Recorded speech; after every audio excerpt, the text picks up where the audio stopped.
Hey YouTube, today I'm going to be doing my deck profile on my Traptrix deck. This is a new archetype that came out in Judgment of the Light. Surprisingly, it's an Earth archetype, not a Light archetype. And they look like they would be Dark monsters too, but for some reason they're Earth. So the style of play revolves around using the trap cards. I mean, not trap cards, well, trap cards, but the whole trap cards, like Trap Hole, Bottomless Trap Hole, all those classic, really old school trap cards from back in the day. So they kind of made a deck type geared toward using those cards. So to start off, 3 Traptrix Myrmeleo. This one is the Searcher. So when you normal summon this, you can add a whole normal trap card from the deck to the hand. So it's kind of like a gadget card or like a Stratos in that it gives you instant hand advantage. Next we have 3 Traptrix Atrax. This one's pretty good. It allows you to activate normal trap cards from the hand, which is actually pretty good. It's got the effect. Well, it's only whole trap cards, so that's how they kind of watered it down. Otherwise, it would have been like that card that's currently banned called Temple of the Kings. But yeah, it's pretty good. Oh, it also has another effect where normal trap cards activated from your side of the field cannot be negated. Next, Traptrix Nepenthes. For some reason, this one is a plant. The other 2 are insect type. But this one's got 2000 defense. And all of these cards, they have the effect where they're unaffected by whole normal trap cards. So they themselves cannot be hit with Bottomless Trap Hole or Trap Hole or any of that kind of stuff. So those are the Traptrix cards themselves. The rest of the monsters in the deck are just going to be support for them. Next I have 3 Beetron. He's a dark insect from Galactic Overlord. He's pretty good. He was overlooked and no one ever really used him. So he's really easy to get. He's an ultra rare or an ultimate rare, and I put him in because he basically allows you to swarm, special summon from the graveyard your level 4 insect monsters, and he allows you to exceed into a lot of stuff. So he's pretty good in here. And then next, I threw in 2 Armored Bee. I think this is a card that I got way back from some kind of promo pack. I forgot which one. But anyway, 2 Armored Bee. It's a pretty good card. It's a wind. If you don't have one, I would recommend using something possibly like Man-Eater Bug. But the reason why I went with a lot of insect type monsters is because the majority of the Traptrix are insect type, and that allows you to play some insect support type cards. So those are the monsters. Next, for spells, triple Verdant Sanctuary. It's a continuous spell card. For insect type, when an insect monster is destroyed and sent to the graveyard, its controller can add one insect monster from the deck to the hand. So it allows you to recruit. So it replenishes. It reminds me of like Maestroke Ticket. It's that kind of card, if I want to compare it to something. Plus it works with Beetron. Next, 2 Pot of Duality. Because the deck is kind of slow, they don't really swarm that fast in the early game, so Pot of Duality is good at 2. And then next, I have my 2 MST, but then instead of running a third one, I went ahead and I tried out another Bait Doll.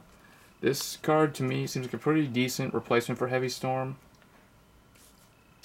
You use it on a face down spell trap card, and it forces the activation if it's a trap card. If it's wrong, so like for example, if it's a non-chainable thing like Mirror Force, then Mirror Force is just going to get destroyed. And then Bait Doll gets shuffled back into the deck. So the only thing it can't destroy is something like a Book of Moon or any kind of spell card that's set, like a Fire Formation. So next, just Dark Hole, Smashing Ground. I really like Smashing Ground. It's an out to a lot of annoying things. Book of Moon, Enemy Controller, it's another good tech card, and then Swords of Revealing Light, which I think is pretty good this format with Heavy Storm gone. So those are the spell cards. For the trap cards, 2, Traptrix Trap Hole Nightmare. This is the new trap card that came out in Judgment of the Light to promote the Traptrix archetype. You can run 3, you can run 1. 1 is actually enough because it allows you to run other things. I could be running 3, but I'm only just running 2. And then 1 Void Trap Hole. It's just another trap hole. 1 Deep Dark Trap Hole. This one surprisingly has saved me a lot against big monsters. 1 Acid Trap Hole. This is really good against those pesky Spear Reapers or Pyramid Turtles or just things that the opponent likes to set face down on their first turn. Like, it's pretty good against Gusto, except for if it hits the Gull. So just because it's a trap hole, I'll put 1 in. 1 Bottomless Trap Hole. Obviously, you're going to run Bottomless Trap Hole with this deck. That's like a must. And then 2 Trap Hole, just old school Trap Hole. It's surprisingly good against cards that open up with just a random normal summon on their first turn. It's good against Thunder King Ryo too. And then the rest, those are just the trap holes that I'm running. You could drop this to 1 if you want to run another one of those, or any of the others. But that's just the trap lineup. And then the rest of the traps, just the generic staples. Call the Haunted is pretty good. Torrential Tribute, Compulsory Evacuation Device is so good against Stardust Dragon. And double Fiendish Chain. I put in Fiendish Chain because Beetron needs to send off a face-up spell or trap card if you want to use this effect to target a level 4 and special summon it. So the targets for Beetron are the 3 Verdant Sanctuaries as well as the 2 Fiendish Chain. And even the Call of the Haunted once you exceed summon. So there's plenty of targets for him. That's the main deck. For the extra deck, I put in 1 Master Key Beetle. He's pretty good. You can get him because you're running Beetron. So there's 3 Darks.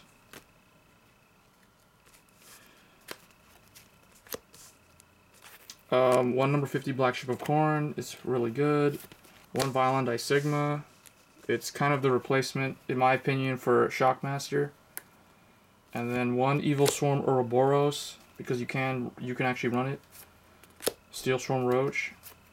Gagaga Cowboy. And because we're limited to just rank 4 exceeds, I try to just put in a bunch of duplicates. So 2 Maestroke, Symphony, Djinn. I duplicate the ones that are more useful. Those are pretty good. And then triple Utopia is also pretty good, just because he has high attack power. And if you're going to run 3 of him, you're going to run Utopia Ray. And then Lightning Chidori, because you can make it using Armored Bee. And Daigusto Emeral and Photon. I just kind of threw these 3 in as just overall decent rank 4 exceed monsters that the deck can technically use. So that was basically the deck. Hope you guys enjoyed the video. Let me know what you think of it, what you would recommend adding or changing. The deck is pretty slow at first, but it can actually win. It just requires a lot of thinking and planning. So as always, guys, rate, comment, subscribe. Thanks.